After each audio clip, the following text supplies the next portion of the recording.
Do you think that race plays a part in wealth distribution, or either a mindset that you can't today? Or you're not? Yeah. No. You don't? No, I don't. I don't. You and I, we're proof. Why would race have anything to do with it? Put your mind to what you want to do and go for that. It's kind of like religion to me. It's a good excuse for not getting there. Where are we in the United States of America in race relations and what you see from day to day in your life? Skip, they wouldn't want to ask me that. They wouldn't want my answer to represent it because God knows I have been nothing but blessed.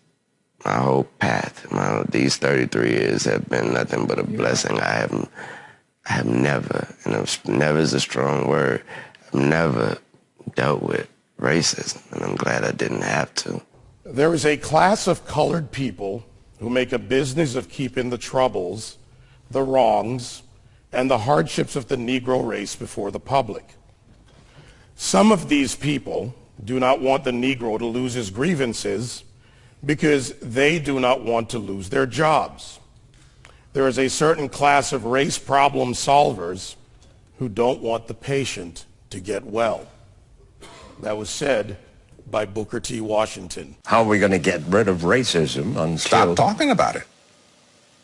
I'm going to stop calling you a white man. Yeah. And I'm going to ask you to stop calling me a black man. You know, it's frustrating to me that people take race and they make it personal. You know what I mean? Like we're at a loss in this generation. If you look at it in the 80s, Archie Bunker was a stark racist. Stark. If you don't know who Archie Bunker is, look him up. All in the Family, great show. You heard him. The Jeffersons, stark racist. Fred Sanford, stark racist. But you know what black people and white people did? They laughed. You watch 48 Hours with Eddie Murphy and Nick Nolte. Both of them hated each other because he was black and because he was white. You know what they did? They laughed. But I asked you what the racial breakdown was of your audience. Do you remember this? And you told me the only black face you could see in the whole audience was your makeup artist. I believe that's what you said, and she was in the front row, right? A lot of white kids love rap. Yes. Explain that. What does that say to you? What's the message of it? What's the bigger picture of it?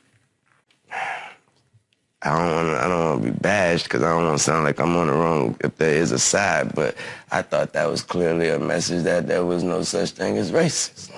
That's what I thought that was. You know, I said, and it's probably get me in trouble, but I said to some of my colleagues recently, so I know that it's an issue, but it seems like every single day on television I'm talking about race, and it's because of the news cycle, it's in the news, but sometimes I get so tired of talking about it, I want to just go, this is over, can we move on? And if you talk about it, it exists. Right.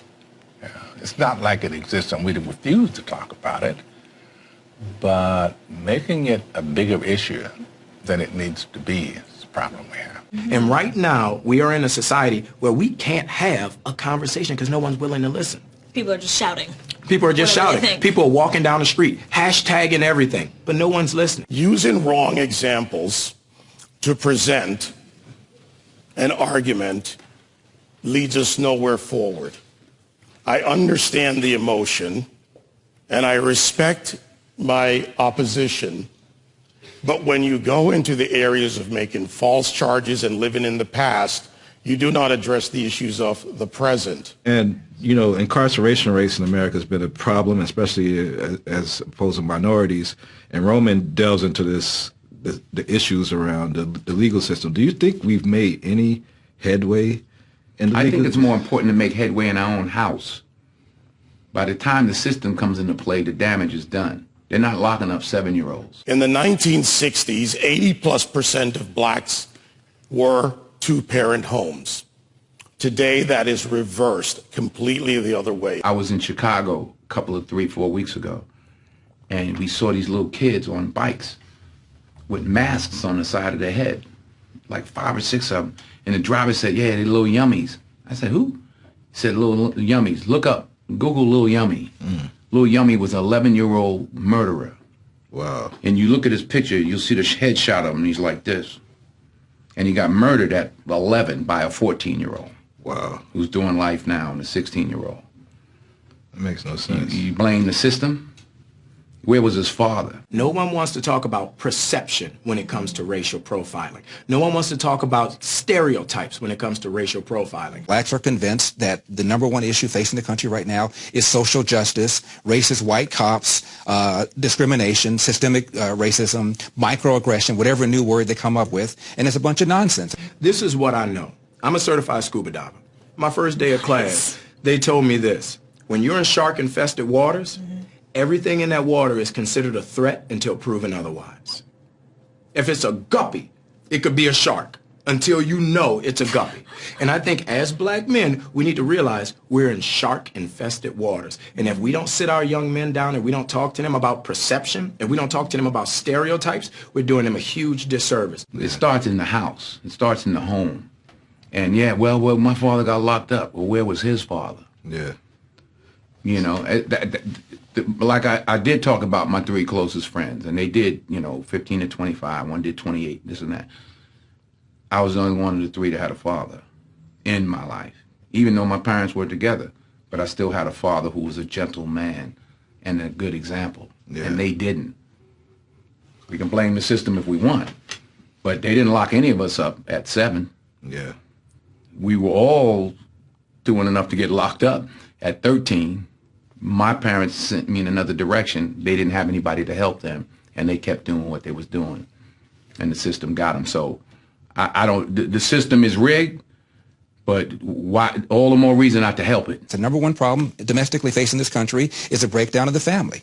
And President Obama said it. I didn't. A black kid, or kid, not just a black kid, a kid raised without a dad is 5 times more likely to be poor and commit crimes, 9 times more likely to drop out of school, and 20 times more likely to end up in jail. So you're far more likely to end up in jail without having a dad than you are because of a white racist cop. Prime example, I got pulled over by the police, come over to my window, flash his light in my face, hand on my pistol.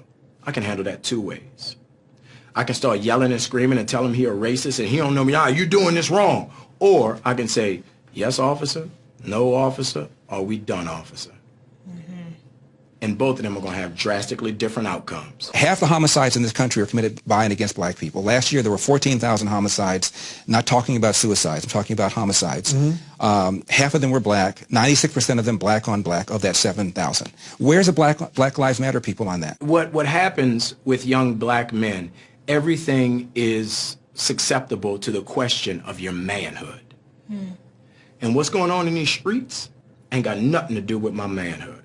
Interesting. If I'm going to fight a police, I'm going to fight him in a controlled environment, a court of law. I'm not going to fight him on the streets. In Baltimore, where Freddie Gray was killed, Freddie Gray died in a van, I shouldn't say was killed, died in a van. Yeah.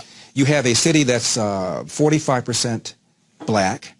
City council is 100% Democrat. The majority of city council is black. The top cop at the time was black. The #2 cop was black. The majority of the command staff is black. The mayor is black. The AG is black. And yet here we are talking about racism. I mean, it's absurd. All cops aren't bad cops. 99% of cops are really good dudes and women. 99% of the people I've met that are cops are dope. I have a lot of friends that are cops. But that 1%, that's the problem. And you want to give yourself every opportunity not to end up a statistic. 965 people were shot by cops last year and killed. 4% of them were white cops shooting unarmed blacks. In Chicago in 2011, 21 people were shot and killed by cops. In 2015, there were 7. In Chicago, which is a third black, a third white, and a third Hispanic, 70% of the homicides are black on black. About 40 per month, almost 500 per year last year in Chicago, and 75% of them are unsolved. Where is the Black Lives Matter on that? The idea that a racist white cop shooting unarmed black people is a peril to black people is BS. Black History Month you find Ridiculous. why? You're going to relegate my history to a month? Oh, come on. What do you do with yours? Which month is White History Month? Well, come on, tell me. Well, I'm Jewish. Okay, which month is Jewish History Month? There isn't one. Oh, why not? Yeah. Do you want one? No. I don't either. I don't want a Black History Month. Black history is American history. Abraham Lincoln, as my colleague said, fought a war to preserve the Union. that republic allowed for the people of the United States under our Constitution to amend it, therefore removing slavery and then moving forward to the Voting and Civil Rights Act and also the suffrage movement for women. At the same time, and you would say it as strong as anyone, it's no excuse for bombing and destroying your own neighborhood. And burning down wherever it's happening, burning down storefronts and stores that people with mobs is how they get turned into that. Yeah. What's to be gained? You stop for one split second to think. Burning and looting doesn't help you in any way. I understand y'all upset, but like it was already said, I doubt y'all half as upset as I am. So if I'm not over here wilding out, if I'm not over here blowing up stuff, if I'm not over here messing up my community, then what are y'all doing? I will always continue to say that riots are socially destructive and self-defeating. I'm still convinced that nonviolence is the most potent weapon available to oppress people in their struggle for freedom and justice. I feel that violence will only create more social problems than they will solve. Let's switch it up, y'all.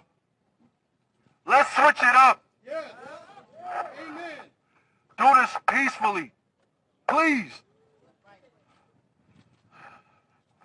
My brother moved here from Houston, and I used to talk to him on the phone. He loved it here. He started driving truck. He was good. So I highly doubt. No, I don't know. I know he would not want y'all to be doing this. So I will continue to condemn riots and continue to say to my brothers and sisters that this is not the way. Continue to affirm that there is another way.